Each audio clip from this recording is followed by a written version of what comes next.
Hey there, my name is LexC and thank you so much for joining me on LexC Quotes today for the book review of The Nightingale by Kristin.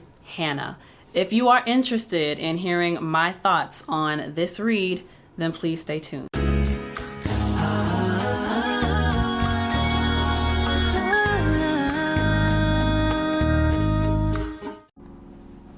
So, this book, The Nightingale by Kristin.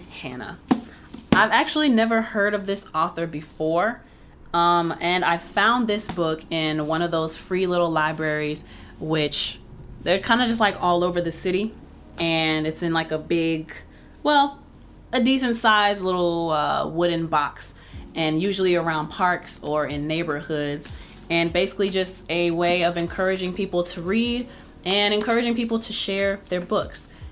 So this is my third or fourth time finding a book in a little library. Every single time I found a book in one of these little boxes, it's always been a really good book. And I was very surprised and kind of intimidated by this, honestly, because it is quite a long read. 438 readable pages to be exact. 438 pages of story to be exact. And there are 39 chapters. But let me tell you about this book. It's a very easy read, and it's basically taking place during the World War, the first one, when Germany invaded.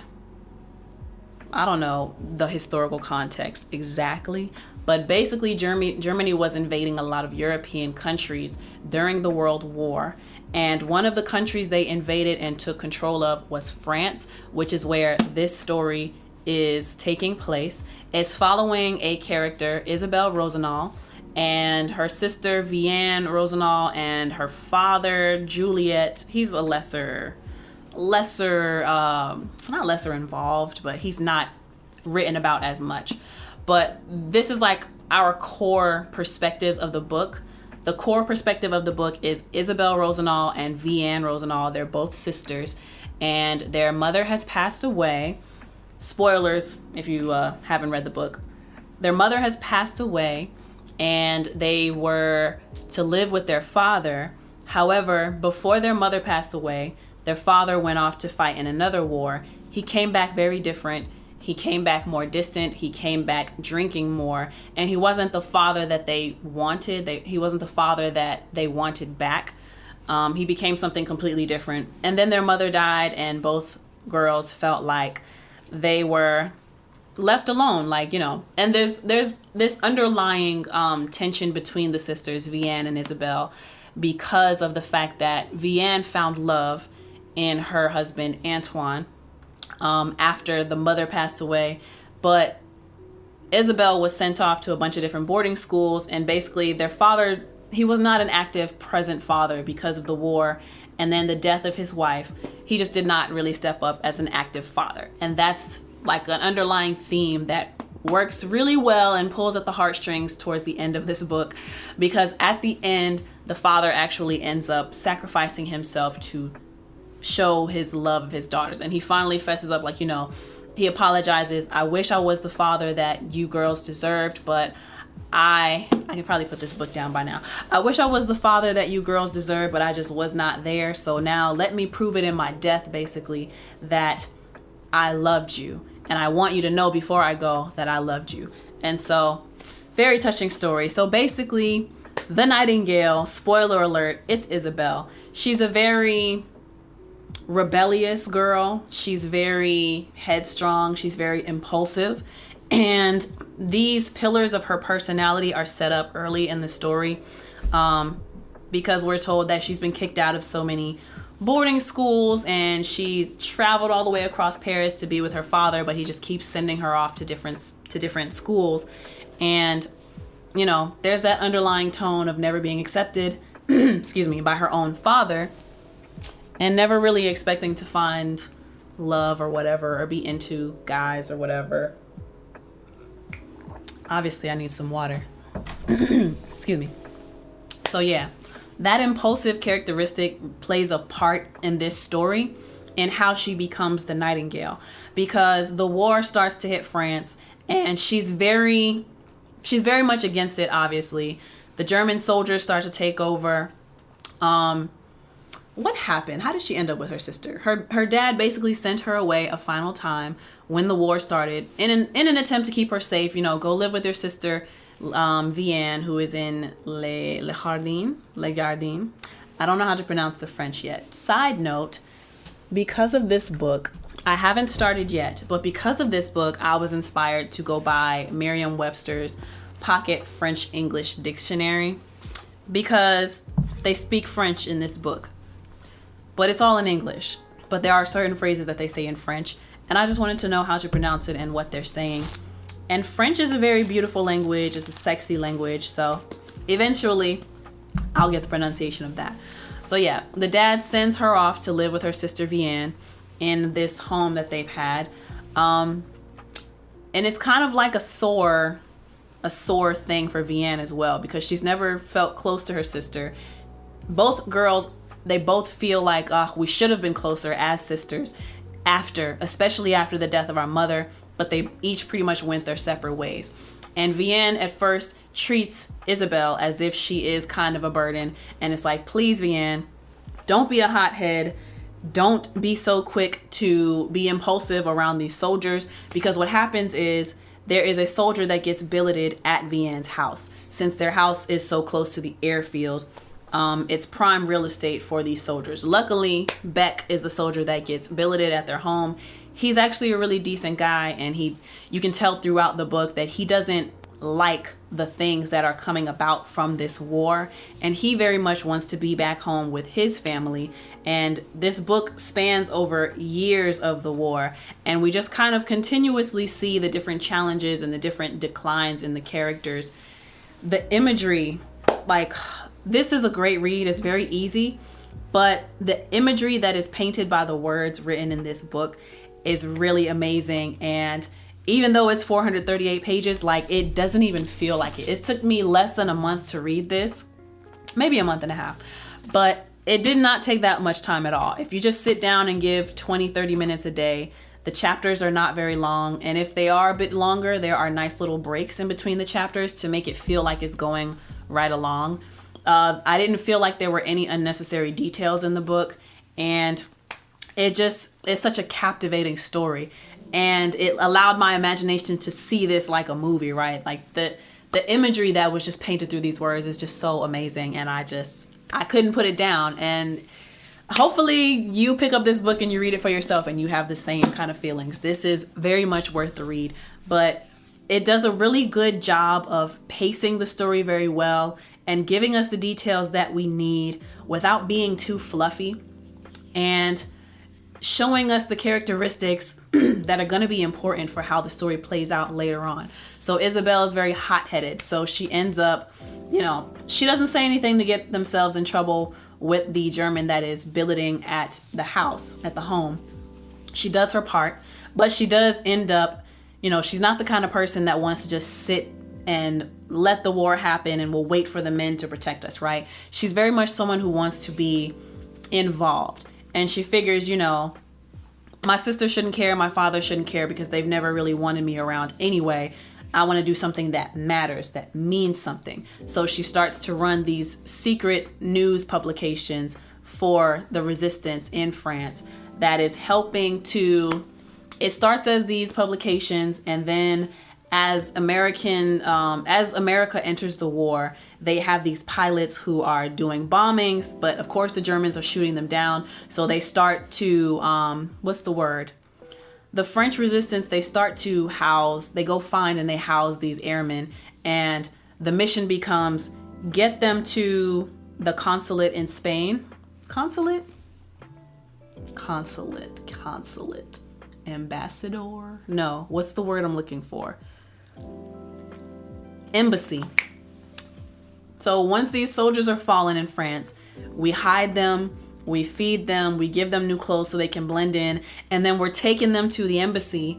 I think it was the embassy in Spain that they were taking them to, so that they can get right back to the war and help us win this thing. And that was, Isabelle's role she was the Nightingale. She was guiding these airmen through the Pyrenees Mountains, and getting them to a place where they could, either be sent back home or they would get put back into the involvement in the war, helping to train other pilots to help bomb the Germans to end this war. And so it just progresses beautifully. Isabel goes from the publications to running operations as the Nightingale to help these fallen airmen get back into the war. And that is her role in France, in the war in France, right? She becomes the Nightingale. Vianne, her sister, is presented as a more scary kind of character. Like, she very much does not want to go against the flow. She very much wants to, she strikes me as more feminine and more, how do I say, she's okay staying in a woman's place, or what is perceived as a proper place for a woman. And there are a few instances in the book where she's like, you know what, Isabel, let's just try to lay low. Let's not cause any trouble. The war is going to be over soon. Antoine will be home. Just very much not wanting to accept the reality of what is going on with this war, and not having any forethought, I guess, is that the right word? Not having any foresight, because forethought, yeah. Not having any foresight as to how bad the war is going to get. And her and Isabel, they parallel in this way, and they butt heads over this a lot. And Isabel is like, Vianne, you cannot be serious. Do you see how bad things are going to be? And Vianne is like, no, it's not going to be that bad. It'll be over soon. And things keep happening to work against Vianne's belief, right? Because, this war is not going to happen. And then the soldier gets billeted in her home. Oh, this war is not going to get bad. And then Isabel runs off, supposedly to chase after man. And she's left with this soldier by herself. Luckily, he's the perfect gentleman. Oh, the war is not going to be that bad. Oh, we have food ration cards. Food ration cards for how much food we're allowed to get. They've dug up the garden at Vianne's house. She basically is not even afforded the supply of her own garden at her own home, because all of the food is being given to the German soldiers, and they basically taken over the town, right? Oh, it's not going to get that bad. People start getting shot in the middle of the street. And as the war progresses and the Germans are starting to lose their momentum, and they're losing throughout the war, the German soldiers and the SS and the Gestapo, they become more violent towards French citizens. And then, so yeah, it gets bad, right? And then we need a list of all the Jewish people in France. And she hands a list off to the German soldier that's billeting with her. And her best friend Rachel is a Jew who lives not far down the road from Vianne. So Rachel gets fired from the teaching job because Vianne is a teacher. And there's just all these things that start happening that go against Vianne. Like, despite all of these things getting progressively worse during the war, there's still a piece of Vianne that does not want to accept how bad things are getting, how bad things are going to get. And she realizes that once the Jewish teachers are starting to get fired, her best friend, and then the Jews have to start wearing the stars to identify themselves as Jews. And then Beck does some foreshadowing. Things are about to get much worse. We're rounding up all of the non-French born Jewish people. And then the buses come and they take these Jewish people out to these work camps, which we later find out are concentration camps, if you know the history of the Holocaust. And Vianne finally becomes involved in the war she takes on Ari, which is Rachel's son. He is French-born Jew, but he's a baby. He's like, 3 or 4 in the story, I think. She takes him on and hides him as her own son, changes his name. So that's how she starts to become involved in the war. She tried to help her friend Rachel escape to the free zone, but unfortunately, Rachel had another child named Sarah. Before they got to the free zone, Sarah was shot and killed. And then after that, Rachel was taken away on these buses. But she begged, Vianne, please take my son, keep him safe. Yeah. And so that's how Vianne becomes more directly involved. So in her search for trying to find a suitable place for Ari, who now becomes Daniel, to hide and mask his identity, she goes to an orphanage. By this time, And then, oh my God, it's just such a good story. Isabel comes back. Beck, which is the nice German soldier, he gets killed because they're looking for Jews. They're looking for airmen, because by now the Nightingale has helped like over 20 pilots escape from underneath the Germans' radar. And Beck is getting more frustrated. He's never done anything bad against Vienne, but he's getting more frustrated. You could tell there's a lot more pressure because the Germans are really feeling resistance, okay? It's just such a great story. Beck gets killed. Vienne kills him, trying to protect her sister because Isabel was under the cellar. There's a lot of little details you might not understand now, but once you read the book, you will get it. You will get it. So yeah, she protects her sister. Beck is dead, and then she gets billeted with another German soldier who is not nice. He is not nice at all. He's very cruel towards Vienne, and he starts to suspect that this little boy who lives with Vienne is not her natural son.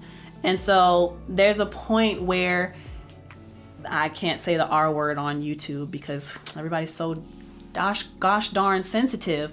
You can't even tell the truth online, it seems. Side note, that's for another video. But he, in order to allow Vienne to keep the boy in the house, he takes advantage of her, uses her body. She ends up getting pregnant. And then Antoine comes home, and that's a whole thing. And then Isabel gets sent off. Isabel eventually gets caught and sent to a concentration camp. And just, again, the imagery that this book uses to describe things, it's such simple wording and it's such an easy read, but it gives you all of the details you need to envision just how bad things got during this time. And I guess I should mention, because I'm about to wrap up this review, I guess I should mention that the perspectives are shifting. So in the beginning of the book, we're presented with this little old lady. She's about to move, I think, but she's going through items in her attic, and she finds pictures and things from that time during the war. She's now living in America, but there's this whole life before her that existed that she doesn't talk about anymore. She now has a son. I think he's American born or whatever. His name is Juliet. Come to find out, this little old woman is Vienne, and unfortunately, Isabel does not make it. When she gets back from the concentration camps, she lives for not very long, and then she dies. It's just, I just love this book. I never expected to find such a great read in that free little library box. And which box was this? This was at the park off of Riverside, close to my house. So, which maybe I didn't need to say that on camera, but it's fine. Yeah, I just really love this story. Beautiful writing. Again, the author's name is Kristin Hannah, and I would highly recommend that y'all get this book. Okay, so this is World War II, actually. So let me just read this. This is praise, advanced praise for the Nightingale, from Lisa C., #1 New York Times bestselling author of Snowflower and The Secret Fan. I loved Kristin Hannah's The Nightingale. She has captured a particular slice of French life during World War II with wonderful details and drama. But what I loved most about the novel was the relationship between the two sisters and Hannah's exploration of what we do in moments of great challenge. Yes. Do we rise to the occasion or fail? Are we heroes or cowards?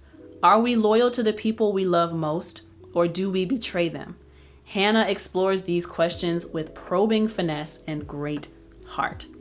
Another one from Christina Baker Klein, #1 New York Times bestselling author of Orphan Train. In this epic novel set in France in World War II, two sisters who live in a small village find themselves estranged when they disagree about the imminent threat of occupation. Separated by principles and temperament, like I said, each must find her own way forward as she faces moral questions and life or death choices. Haunting, action-packed, and compelling.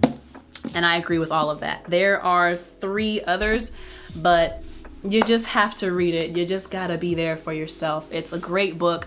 Highly recommend it. This book was released in 2015. Like I said, 438 pages. There are 39 chapters. Very easy read, easy to get through. There are little breaks in the chapters, so it never feels like you're reading too long. And there's no fluff. Like, all of the details in this book matter. Not sure where you can find it, but it is available for purchase. I imagine online, or maybe even in a library or a Barnes and Noble or something like that. This says $27.99 in the US, $32.50 in Canada. And yeah, I followed Kristin Hannah on Instagram from my LexC Quotes page. This is her. Yeah. So, bravo, Kristin Hannah. I love this book. Thank you so much for writing this. And let me know, those of you who are watching or listening on YouTube, Spotify, or Apple Podcasts, what do you think about how I've described this book? Are you going to read it? Are you going to give it a shot? And if you've already read the book, what do you think about this review? And what are some details from the story that you just feel so compelled about? But anyway, thank you so much for listening to my review of The Nightingale, a novel by Kristin Hannah. I hope you enjoyed it. My name is LexC. Until next time, peace.